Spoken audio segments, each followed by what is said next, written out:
Boa noite, boa noite, boa noite. Está preparado para mais uma reflexão? Agora nós já estamos nos encaminhando para uma clarificação um pouco mais profunda. Hoje o tema é partilhando sua mensagem de vida. Qual é a sua mensagem de vida? Então desejo que você esteja abençoadamente bem na presença do Senhor. Hoje é o 37º capítulo do livro Uma Vida com Propósito, de Rick Warren, e nós estamos aqui hoje para conduzir essa reflexão.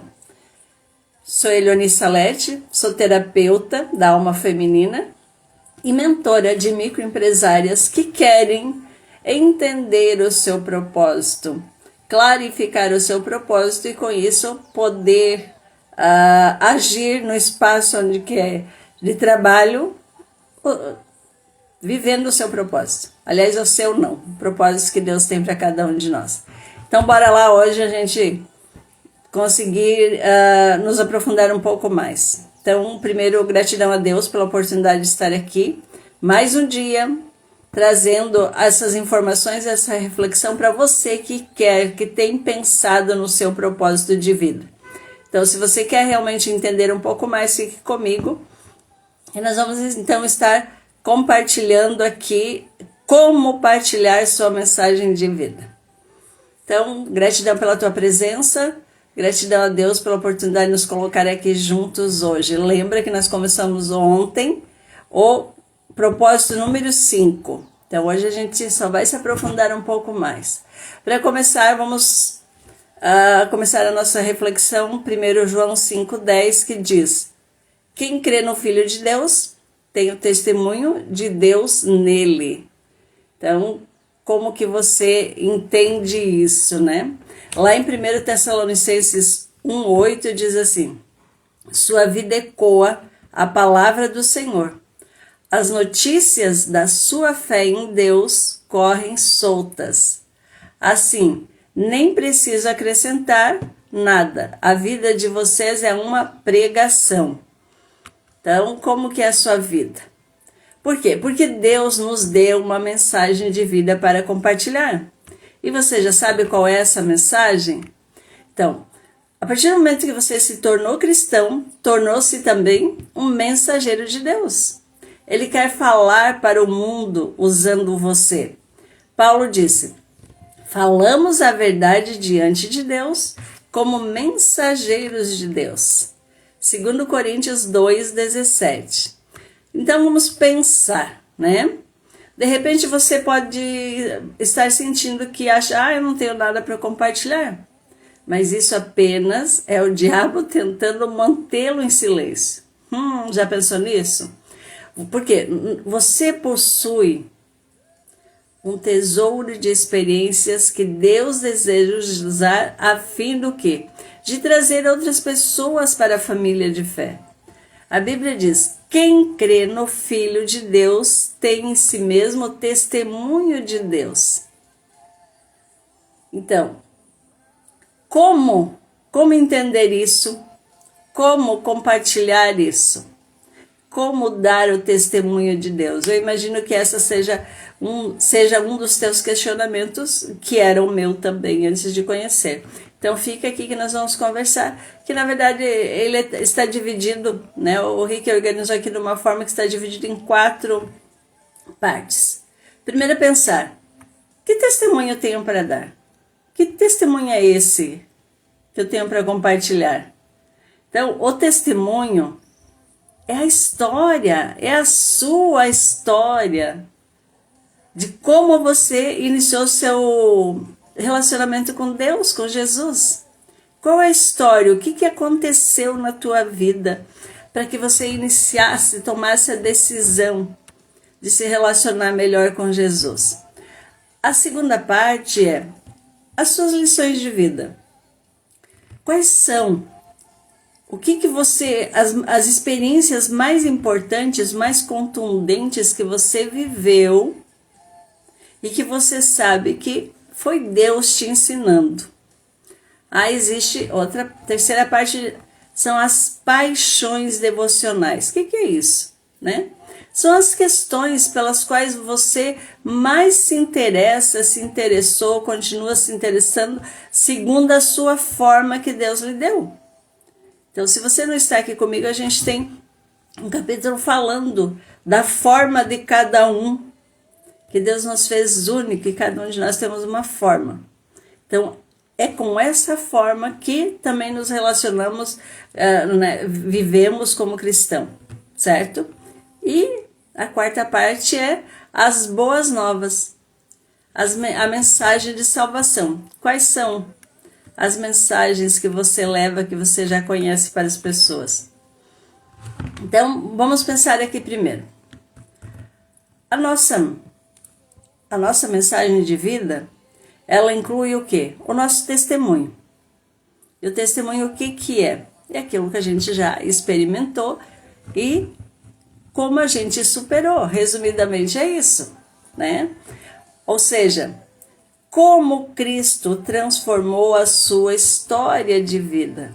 Esse é o testemunho que você vai dar. Então, por exemplo, Pedro. Pedro nos diz que fomos escolhidos por Deus. Para quê? Para fazer a sua obra e falar por ele. E para contar também né, a todos quanta diferença ele fez na sua vida. Na minha, na sua.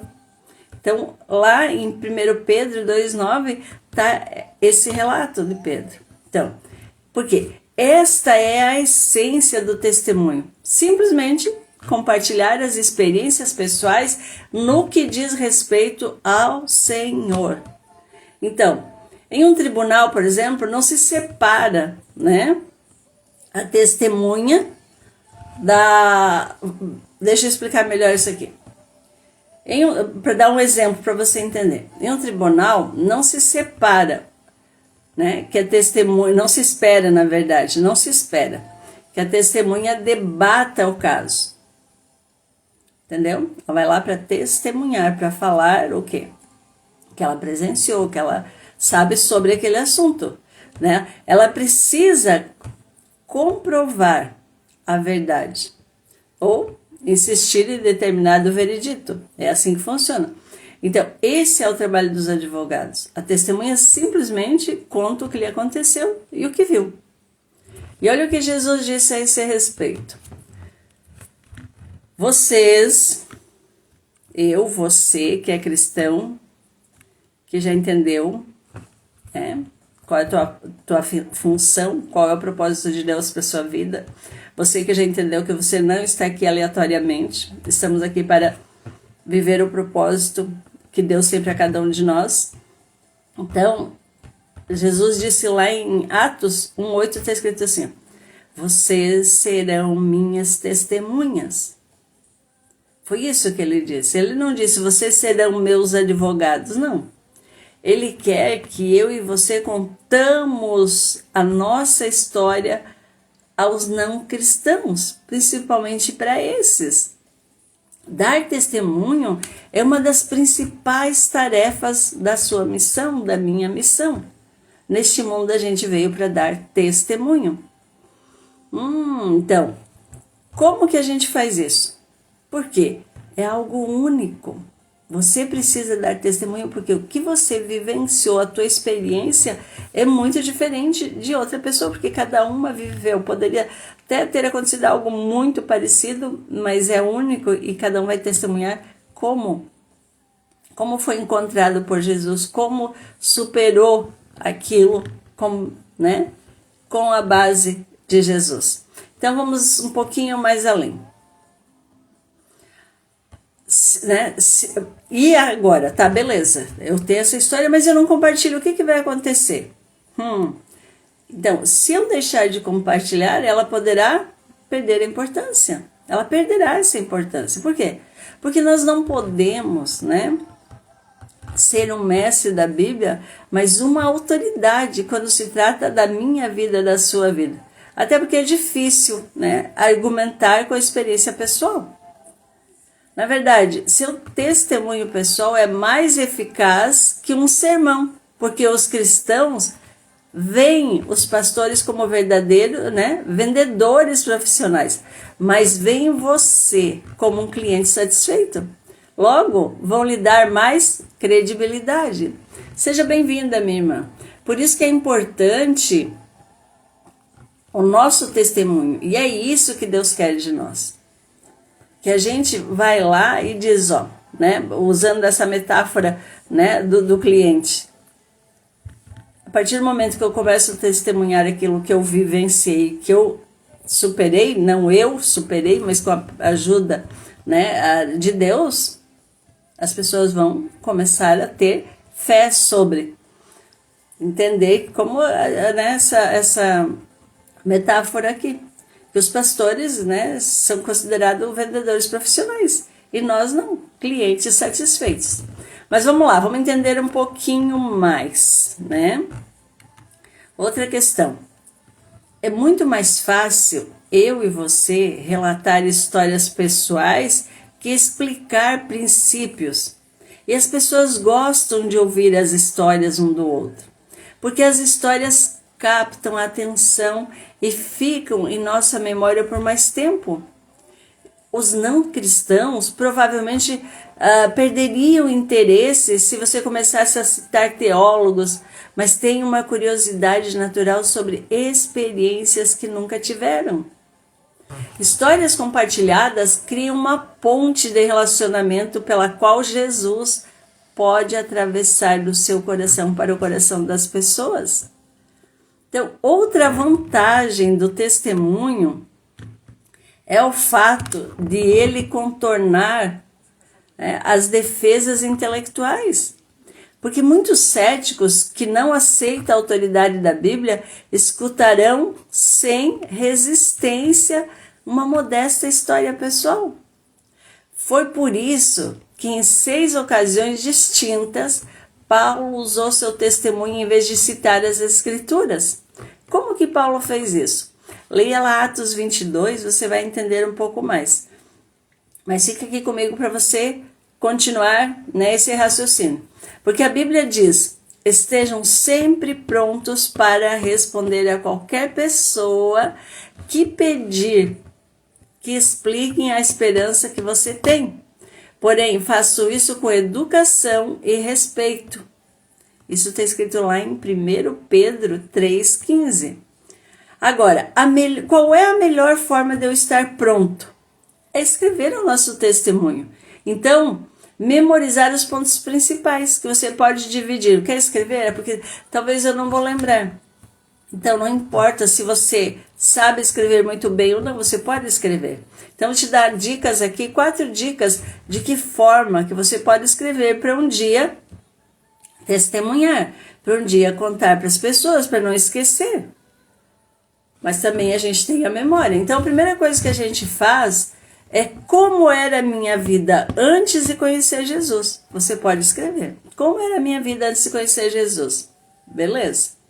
Aí a segunda parte. Como eu percebi que precisava de Jesus? Tudo que eu já havia feito e não obtinha resultado. Né? Como eu comprometi minha vida com Jesus? E a diferença que Jesus faz em minha vida? Então, essa é uma das formas de você... Seja bem-vinda, Ilana. Então, essa é uma das formas de você entender de que forma que você pode contar a sua história. Eu, por exemplo, eu tenho a minha história de como eu era antes de conhecer Jesus. Como que eu percebi que precisava de Jesus em tudo, principalmente na minha vida profissional como terapeuta. Quando eu constatei que os resultados das minhas clientes iam até um ponto X do que a psicologia e a terapia poderia oferecer, aí eu entendi que eu precisava conhecer um pouco mais do mundo espiritual para dar esse suporte, para levar as minhas clientes para um caminho mais avançado, né? E isso fez muita diferença, faz ainda hoje, muita diferença nos atendimentos, nos resultados, né, da terapia, quando as pessoas me buscam, entendendo que eu sou uma terapeuta cristã, e aí vamos seguindo tudo baseado na Bíblia, e no final qual é o resultado que se tem. né? Porque o meu foco como terapeuta da alma feminina é a libertação e cura, né, dos bloqueios da dependência emocional, porque trabalhar essa questão, mas por que a gente tem a dependência emocional?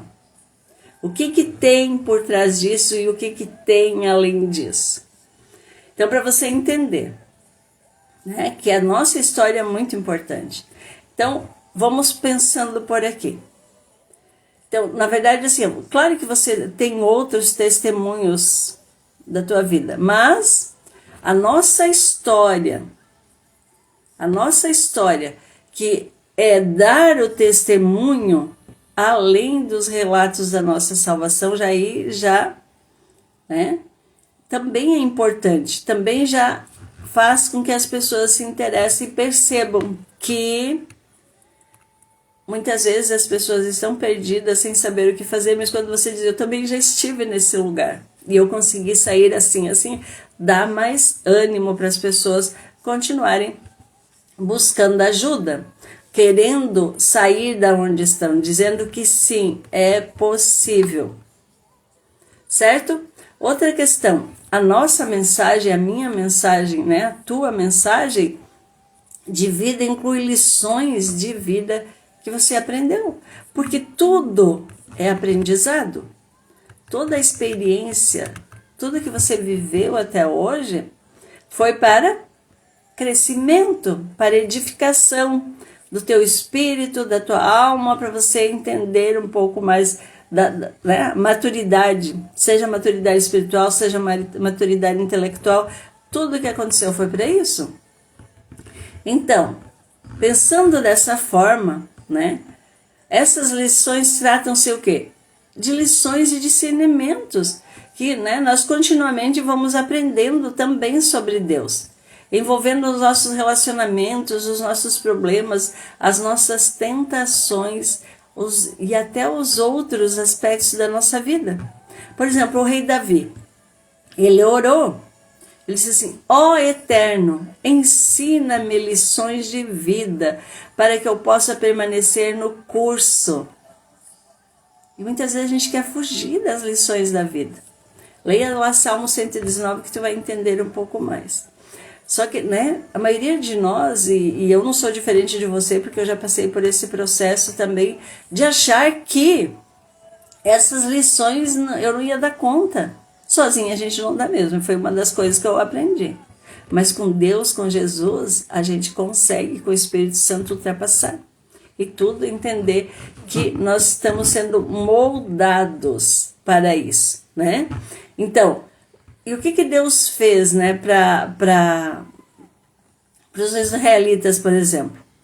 A Bíblia diz, em várias ocasiões, Deus os resgatou, mas eles nunca aprenderam, até que finalmente foram destruídos por seus pecados. Está lá em Salmo 106. Então, provavelmente você conhece muitas pessoas assim, ou talvez você já seja uma dessas pessoas, porque eu fui moldada.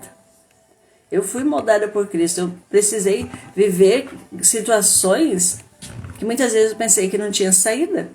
E aí quando eu fui entendendo, conhecendo a palavra, conhecendo o mundo espiritual, me aprofundando um pouco mais, eu fui clareando a minha mente, foi clareando a minha alma. Então, fica aqui para você entender um pouquinho mais. Obrigada, você que chegou agora, seja bem-vinda. Então, vamos pensar assim, embora seja sábio aprender com nossas experiências, é mais sábio aprender com as experiências dos outros. Por quê? Porque às vezes não há tempo suficiente para a gente aprender tudo na vida por tentativa e erro. Devemos aprender as lições de vida dos outros. Olha o que a Bíblia diz a respeito disso. Quando alguém está querendo aprender, o conselho de uma pessoa experiente vale mais do que anéis de ouro ou joias de ouro puro. Provérbios 25. Isso é muito importante. Sempre é importante a gente estar olhando, né? Eu que venho de uma geração de que a gente ouvia as pessoas mais velhas, Ouvia a mãe, ouvia pai, ouvia as pessoas que tinham uma experiência diferente, obviamente, mas que diziam, por exemplo, uma questão de experiência financeira, de relacionamentos, né? Experiência com Deus. Então você quer amadurecer? Quer entender um pouco mais? Experimenta, faz essa experiência hoje. Escreva as principais lições de vida que você aprendeu. Para quê? Para depois compartilhar com os outros. Nós devemos ser gratos ao rei Salomão, por exemplo, por tê-lo feito, pois ele nos deu um livro, o livro de Provérbios e Eclesiastes são repletos de lições práticas para a vida. A vida dele em Provérbios e a vida em Eclesiastes, as experiências que ele viveu. Quem era o rei Salomão? Quem era o rei Salomão? Filho de Davi? Que ele pediu o que para Deus? Sabedoria, mas ele foi muito rico. O homem mais rico. Mas teve os seus erros. Mas enfim, quer conhecer a história de rei Salomão? Leia Eclesiastes e leia Provérbios. Muito profundo. E é muito bom de experiência. Então, para a gente pensar assim, para você, né? Imagine quantas frustrações poderiam ter sido evitadas se aprendêssemos a extrair lições de tudo que acontece com pessoas que nos cercam. Porque pessoas maduras desenvolvem o hábito de extrair lições das experiências do dia a dia.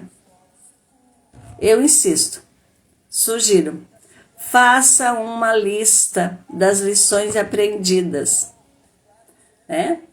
A não ser que você já desenvolveu esse hábito de fazer isso, mas se não, faça essa lista para você entender um pouco mais. Por exemplo, né? Quer umas dicas de como você pode fazer isso?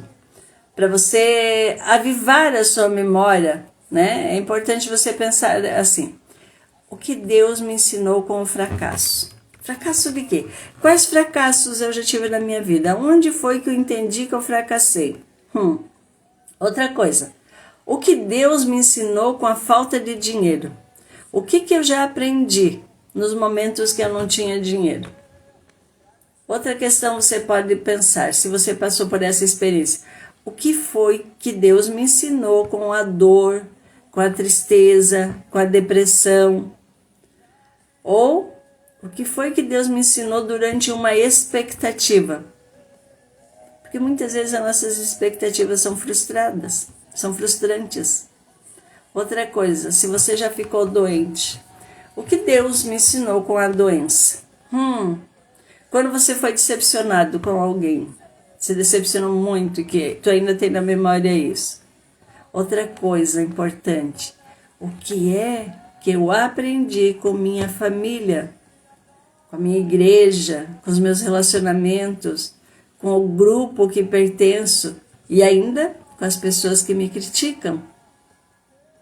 Então, pensa nisso. Se você ainda não fez essa reflexão, faça. Outra coisa, a minha mensagem, a sua mensagem de vida inclui o quê? Compartilhar as suas paixões pelas coisas de Deus. Quais são as tuas paixões pelas coisas de Deus? Sabe por quê? Porque o nosso Deus é um Deus apaixonado. Você sabia disso? Ele ama apaixonadamente algumas coisas, só que apaixonadamente detesta outras. Olha só. Então, à medida que você se torna íntimo do Senhor, Ele faz você sentir uma paixão por algo que realmente importa para Ele, de modo que você possa ser um porta-voz no mundo. Como assim? Pode ser uma paixão por algum tipo de problema, por um propósito, por um princípio, por um grupo de pessoas, seja o que for. Você se sentirá compelido a falar a esse respeito e a fazer o que estiver a seu alcance para mudar a situação. Qual é a sua paixão? Vamos pensar aqui. Você não consegue deixar de falar a respeito das coisas que mais lhe despertam interesse. Jesus disse: o coração do homem determina o que ele fala. Está lá em Mateus 12:34. E hoje em dia as pessoas usam muito esse termo. A boca fala do que o coração está cheio, transbordando. O rei Davi, por exemplo, ele declarou: o grande interesse que eu tenho por ti e pela tua casa ardem como uma fogueira dentro de mim. Aonde que ele declarou isso? Lá no Salmo 69. E Jeremias disse: a tua mensagem queima como fogo em meu coração e em meus ossos. Não posso me manter em silêncio. Glória a Deus se a gente conseguir sentir isso, se você não sente ainda. Meu coração queima para ajudar as mulheres a saírem, a curarem a sua alma, a sair dessa dor, desse sofrimento que elas vivem. As microempresárias que ficam ali muitas vezes marcando o passo no mesmo lugar porque não se entenderam a sua identidade, não sabem quem são. E Deus quer urgentemente que a gente se posicione, que a gente vá viver o que Ele disse que era para a gente viver. E quando a gente não avança na vida em vários aspectos, é porque a gente não está fazendo o que se propôs a vir fazer, o que Deus disse que era para vir fazer. Você entende isso? Como, né? A Bíblia está cheia de orientações para defendermos os indefesos. Muita coisa, porque cada um de nós Deus mandou para cá para cumprir um propósito dele. Nós somos porta-vozes, né? É como se fosse um embaixador, uma embaixatriz representando o reino celestial aqui, porque nós não somos daqui.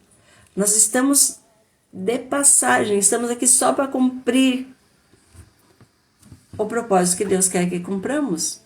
Então, Deus usa quem? As pessoas apaixonadas para promover o reino. E Ele poderá fazê-lo, se você ainda não está apaixonado, Ele também pode fazer com que você se apaixone pelo trabalho, né? De repente, implantar igrejas, fortalecer famílias, financiar traduções da Bíblia, treinar líderes cristãos, né? Você pode ter recebido de Deus a paixão para alcançar um determinado grupo de pessoas com o Evangelho, como é o meu caso. Alcançar mulheres empresárias que querem realmente entender, querem servir no lugar onde estão, querem viver o seu propósito. Quando a gente começa a refletir, a pensar um pouco isso, a gente já começa a entrar no caminho. Porque se você não sabe, aí você pedir a Deus, Ele fará o seu coração arder por algum país ou por algum grupo específico que precise desesperadamente de um vigoroso testemunho cristão. Ali, na função que você está, como as empresárias que eu mentoro. Ali no lugar onde ela está. Muitas vezes não prospera porque não está levando a mensagem. Né? E a sua mensagem, ela também inclui as boas novas. Quais são as boas novas? Né? O que as boas novas revelam como Deus justificou a humanidade? E aonde que isso, né? Isso começa onde? A nossa fé, a partir do momento que eu creio. Romanos 1,17 esclarece um pouquinho mais isso, que diz assim: Deus estava em Cristo, reconciliando o mundo consigo mesmo, não levando mais em consideração o pecado das pessoas contra Ele. Essa é a maravilhosa mensagem que Ele nos deu para anunciar aos outros. Olha o que Paulo escreve para Coríntios, o povo de Corinto, dizendo: gente, olha, Deus nos escolheu. Então, as boas novas, né, consiste nisso. Quando confiamos na graça de Deus para nos salvar, pelo que foi realizado por Jesus, nossos pecados são perdoados. Passamos a ter um propósito para viver e nos é permitido e prometido um futuro no lar de Deus. Existem centenas, né, de ótimos livros que ensinam a pregar as boas novas, mas nem todo treinamento do mundo vai motivá-lo a testemunhar de Cristo enquanto você não tiver assimilado as 8 convicções expressas. Tem 8 convicções para você conhecer. E que nós vamos abordar amanhã essas 8 convicções. Né? Então, o mais importante é que você aprenda a amar os perdidos tal como Deus os ama. Por quê? Porque Deus nunca criou uma pessoa neste mundo que não sentisse amor. Todos são importantes para Ele. Quando Jesus estendeu os braços na cruz, Ele estava dizendo: eis o tanto que eu os amo. A Bíblia diz: pois o amor de Cristo nos constrange, porque estamos convencidos de que Ele morreu por todos. Está lá em 2 Coríntios 5:4. Então, sempre que você se sentir apático sobre sua missão no mundo, passe algum tempo pensando no que Jesus fez na cruz. Seja bem-vinda, queridas, que bom ter vocês por aqui. Tá claro isso para ti? Como que você pode espalhar a sua mensagem? Outra coisa, você deve se preocupar com os que ainda não creem, porque Deus se preocupa. O amor não lhe dá outra escolha. Olha o que a Bíblia diz, lá em 1 João 4,18, diz assim: no amor não há medo. O amor que é totalmente verdadeiro afasta o medo. Um pai que se lançaria para dentro de um prédio em chamas a fim de salvar o seu filho. Por quê? Porque o amor por ele é muito maior que o medo. O amor que ele tem pelo filho. Se você tem medo de compartilhar o Evangelho de Deus com aqueles que estão ao seu redor, peça a Deus que encha o seu coração de amor por essas pessoas. Porque a Bíblia diz: Deus não quer que ninguém se perca, mas que todas as pessoas mudem seu coração e sua vida.